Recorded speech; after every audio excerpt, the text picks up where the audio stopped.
다 함께 사도신경을 신앙고백하심으로 새벽 2부 예배 하나님 앞에 올려드리도록 하겠습니다. 전능하사 천지를 만드신 하나님 아버지를 내가 믿사오며 그 외아들 우리 주 예수 그리스도를 믿사오니 이는 성령으로 잉태하사 동정녀 마리아에게 나시고 본디오 빌라도에게 고난을 받으사 십자가에 못 박혀 죽으시고 장사한 지 사흘 만에 죽은 자 가운데서 다시 살아나시며 하늘에 오르사 전능하신 하나님 우편에 앉아 계시다가 저리로서 산자와 죽은 자를 심판하러 오시리라.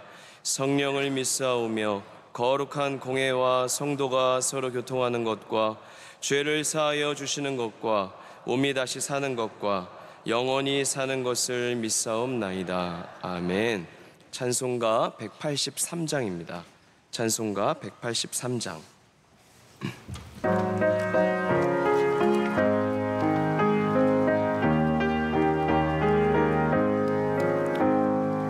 빈들의 마른 불같이 시들은 나의 영혼 주님이 약속한 성령 간절히 기다리네. 가물어 메마른 땅에 단비를 내리시듯 성령의 단비를 부어 새 생명 주옵소서. 반가운 빗소리 들려 산천이 춤을 추네. 봄비로 내리는 성령 내게도 주옵소서. 가물어 메마른 땅에 단비를 내리시듯 성령의 단비를 부어 새 생명 주옵소서. 절 따라 우로를 내려 조목이 무성하니 갈급한 내 심령 위에 성령을 부으소서. 가물어 메마른 땅에 단비를 내리시듯 성령의 단비를 부어 새 생명 주옵소서. 참되신 사랑의 언약 어길 수 있사오랴. 오늘의 흡족한 은혜 주실 줄 믿습니다. 가물어 메마른 땅에 단비를 내리시듯 성령의 단비를 부어 새 생명 주옵소서.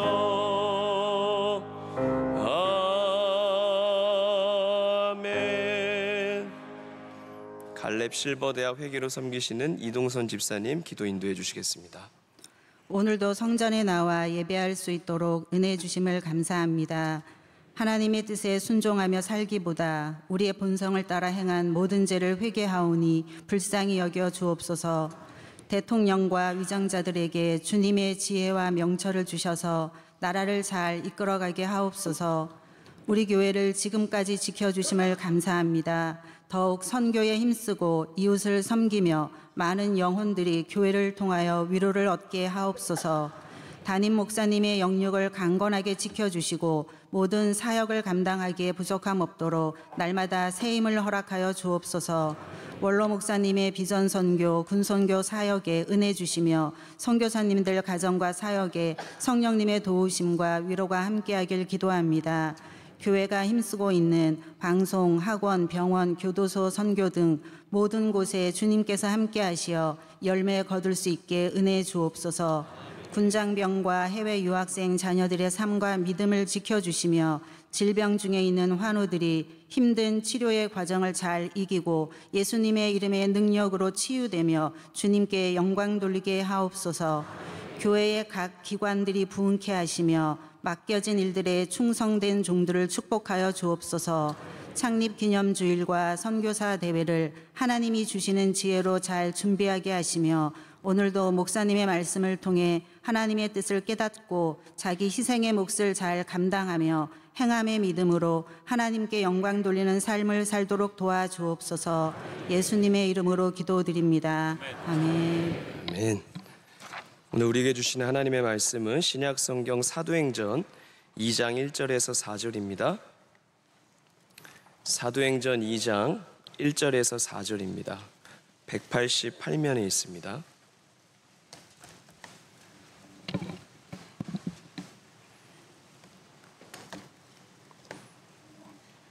사도행전 2장 1절에서 4절 말씀 한 절씩 교독하시고 4절 같이 읽겠습니다. 오순절날이 이미 이름에 그들이 다 같이 한 곳에 모였더니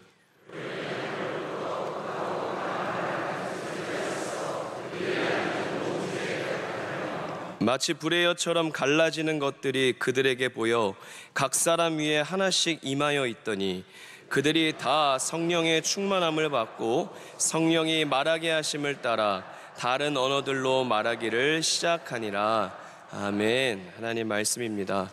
오늘도 이 아침 새날을 주신 하나님 앞에 예배하러 하루의 시작을 드리며 나온 여러분에게 오늘 틀림없이 좋은 날이 되도록 은혜 주실 줄로 믿습니다. 또 선교 여정 중이신 담임 목사님, 원로 목사님 위해서 계속 기도해 주시기를 부탁드립니다.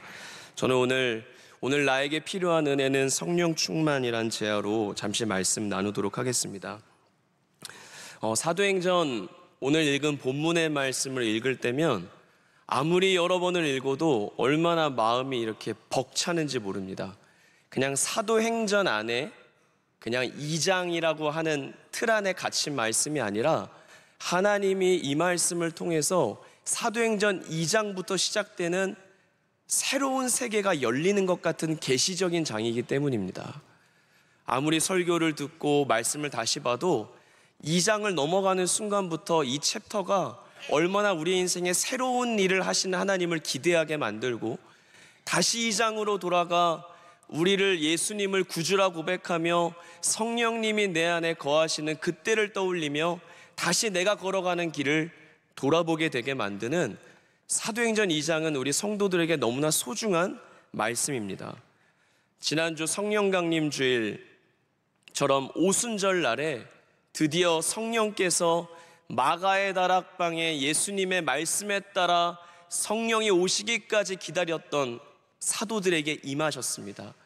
갑자기 강하고 급한 바람 같은 소리가 나고 불의 혀같이 갈라지는 것들이 각 사람 위에 한 사람도 소외되지 않고 한 사람 한 사람 임하여서 그곳에 모인 모두가 다 성령님을 만나고 성령 충만함으로 오늘 이 모임을 마무리하는 장면들이 그리고 다시 삶의 자리로 나아가는 사도행전 2장의 이야기들이 나옵니다. 우리가 성령님에 대해 자꾸 생각할 때마다 우리 사도행전 1장 8절의 말씀을 아시죠? 오직 성령이 너희에게 임하시면 너희가 권능을 받고, 이 권능을 받고 충만함에 대해서 우리가 굉장히 사모합니다. 우리의 기도의 제목 가운데에 성령 충만에 대한 기도가 거의 빠지지 않습니다. 여러분 스스로에게 한번 그런 질문을 던져보셨습니까? 저는 오늘 말씀을 준비하면서 나는 과연 성령 충만하다고 말할 수 있나? 아니 내가 내 자신이 성령 충만하다고 느끼고 생각했던 것이 과연 언제인가? 라는 질문을 진지하게 드려봤습니다.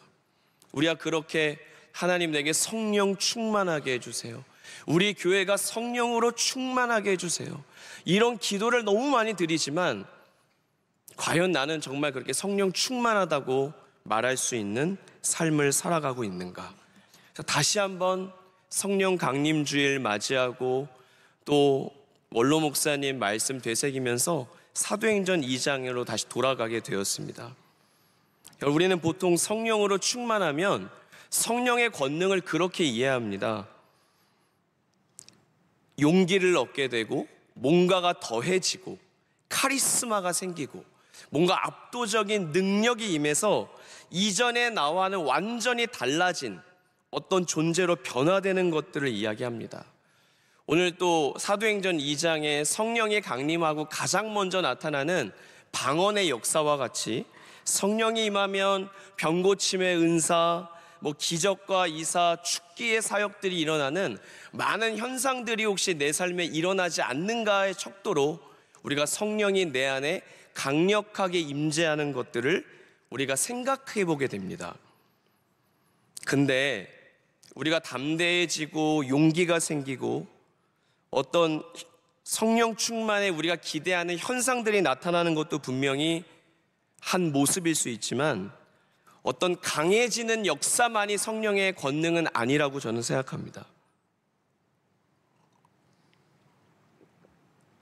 때로는 성령의 역사는 강팍했던 우리의 삶을 부드럽게 만들어주시고 온유하게 만들어주시고 나밖에 내가 높아지고 내가 뭔가를 더 가지기 위해 어쩌면 내 영광을 위하여 힘썼던 인생이 내 삶을 내려놓게 되어지고 하나님 앞에 따라가기 위해 자기 부인의 자리로 나아가게 되고 낮아짐의 자리에 대해 눈을 뜨게 되며 친절과 대접을 받음이 아니라 섬기려는 삶의 모습으로 변화되게 되면서 뭔가를 덜어내지고 뭔가가 내 인생에 약하여지고 부드러워지는 약하게 만드는 역사 또한 성령의 권능이라고 저는 믿습니다. 오늘 저와 여러분이 구하는 성령님의 권능은 어떤 모습이십니까? 성령 충만한 사람들은 담대한 것이 맞습니다. 그러나 강팍한 것은 아닙니다. 성령 충만한 사람들에게 많은 은사가 나타날 수 있지만 그 은사가 나를 돋보이게 하고 교회의 질서, 내가 속한 부서들의 많은 것들을 혼란스럽게 하고 함께하는 사람들을 힘들게 하는 게 아니라 화목하게 만들고 나를 내어주게 만들고 양보하게 만들고 나보다 더 귀한 주님과 교회의 가치를 앞설 수 있는 변화가 우리 안에서 시작되는 것 또한 성령의 역사인 줄로 믿습니다.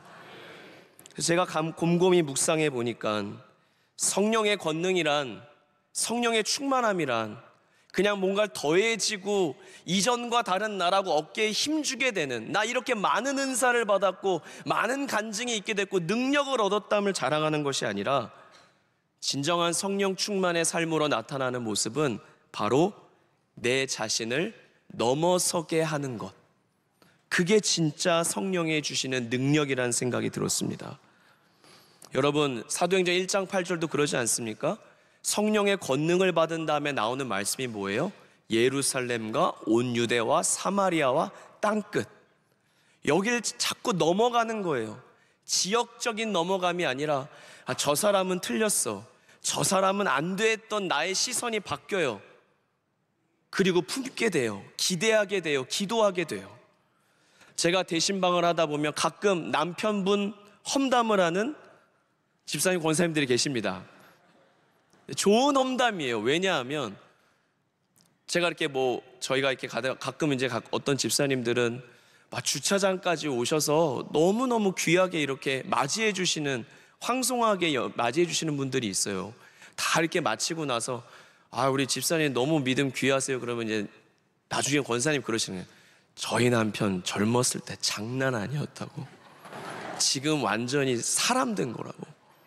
그러면서 과거를 읊어주시면 정말 상상이 안 되는 모습이에요. 어떤 분은 예수 먼저 믿은 안에 핍박하셔서 성경책 찢고 교회 못 가게 막고 그러셨던 분이 너무너무 온유하고 부드럽게 바뀌면서 이렇게 교회를 섬길 수 있는 사람으로 변화된 것, 그건 자신을 넘어서게 만드신 하나님의 역사요, 하나님의 열심의 결과입니다. 여러분, 우리가 때로는 항상 성령의 충만함을 가로막는 것은 성령이 약하게 적게 역사해서가 아니라 어쩌면 우리가 내 자신을 너무 강하게 붙들고 있기 때문 아닙니까? 내가 너무 내 안에서 나를 붙들고 강하게 역사하기 때문에 성령님의 역사가 나타나지 않고 나를 변화시켜 가지 못하는 거예요. 여러분, 나를 넘어서게 하는 것, 그게 진짜 성령의 역사이신 줄로 믿습니다. 오늘도 나의 나됨이 내가 가진 어떤 생각, 나의 어떤 말, 나의 계획에 있는 것이 아니라 오직 성령님께 내어 맡기는 시간들을 통해서 나를 넘어가는 일들이 저와 여러분의 삶에 계속될 수 있기를 주의 이름으로 축복합니다. 하나님의 일을 할 때도 마찬가지입니다. 여러분, 사도 바울 생각하시면 비두니아로 나아가 선교를 하려고 애썼어요. 준비했어요. 노력했어요. 근데 성령께서 그가 비두니아로 가는 것을 막으세요. 사도 바울이 어떻게 반응했습니까? 그날 꿈에 마게도냐 사람 하나가 나와서 건너와서 우리를 도우라라는 딱 그 장면을 보고 사도 바울은 생소한 그 지역으로, 자신의 계획과 다른 그 지역으로 방향을 전환해서 하나님의 인도하심에 순종합니다. 베드로는 어떻습니까? 율법에 부정한 것을 먹지 말라는 그 베드로의 분명한 신앙관을 하나님이 환상 가운데 여러 번 말씀하시며, 내가 괜찮다는데 왜 네가 부정하다 그래? 먹어. 괜찮아. 그리고 고넬료의 집에가 이방인을 향한 복음의 문이 열리지 않습니까? 여러분, 예수님은 어떠셨어요? 예수님이 마지막까지 십자가의 사명을 눈앞에 두고 두려우시며 마음이 심히 죽게 되었다 고백하시고, 무거운 짐 앞에서 아버지 이 잔을 내게서 옮겨가실 수 있거든 그렇게 해주십시오. 그러나 땀방울이 핏방울이 되도록 기도하며 하나님 앞에 마음을 내려놓으면서 예수님은 주님의 뜻에 나의 뜻을 맞춰가며 넘어서게 되는 십자가의 자리로 올라가시지 않습니까? 하나님께 붙들리고 성령으로 충만했던 모든 사람들은 능력을 과시하는 성령 충만을 보여준 것이 아니라 결국 나의 생각, 나의 계획, 나의 뜻, 내 말을 넘어서서 바로 성령님에 대한 절대적인 신뢰를 가지고 순종을 선택하고요, 적극적으로 내 자신과 삶을 그분의 손에 내어 맡기는 결정들을 하고요, 궁극적으로 내 삶의 주도권을 성령님께 맡겨드리는 선택들을 하게 됩니다. 제가 찾아보니까 여러분, 차량에 운전석, 조수석, 뒷좌석으로 이렇게 있잖아요. 왜 조수석이 조수석인지 아세요? 이게 아주 정확한 이야기인지 모르겠지만 제가 인터넷 찾아본 결과로는 예전에 어쨌든 차량이 귀족들과 상류층들이 주로 타던 차량에는 그 조수석 밑에 시동을 켜는 막대기가 있었다고 합니다. 모르시는죠? 네. 그래서 항상 조수들이 동석해서 차량의 시동을 그들이 켰기 때문에 그걸 조수석이라 부른다고 합니다. 그래서 제가 조수석을 왜 찾아봤냐면 어떤 알고리즘이 뜨는데 교통사고가 가장 많이 나는 세 가지 원인 중에 첫 번째가 졸음운전이고, 두 번째가 운전하면서 내비를 잘못 만지고 딴짓을 하다가 사고가 나는데, 세 번째가 뭐냐면 조수석에 앉은 사람의 불필요한 행동, 그것 때문에 사고들이 난다는 거예요. 여러분, 제가 가만히 생각해 보니까 우리가 예수님을 나의 인생의 구세주와 내 삶의 주인으로 모신 순간부터 저와 여러분은 조수석에 앉은 나의 인생의 운전대를 주님께 맡겨드렸습니다.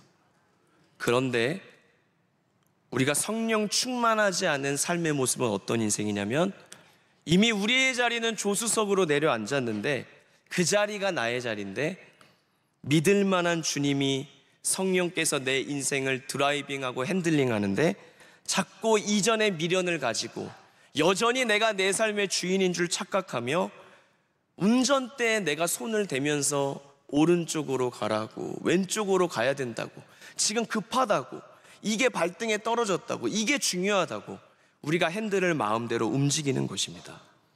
여러분, 저와 여러분의 인생의 가장 안전지대는 가장 빠른 길이고 복된 길이며 영원토록 생명의 길을 걸어가기 위해서는 끝까지 성령께서 우리의 인생의 운전대를 붙들어 주셔야 됨을 믿으시기를 축복합니다.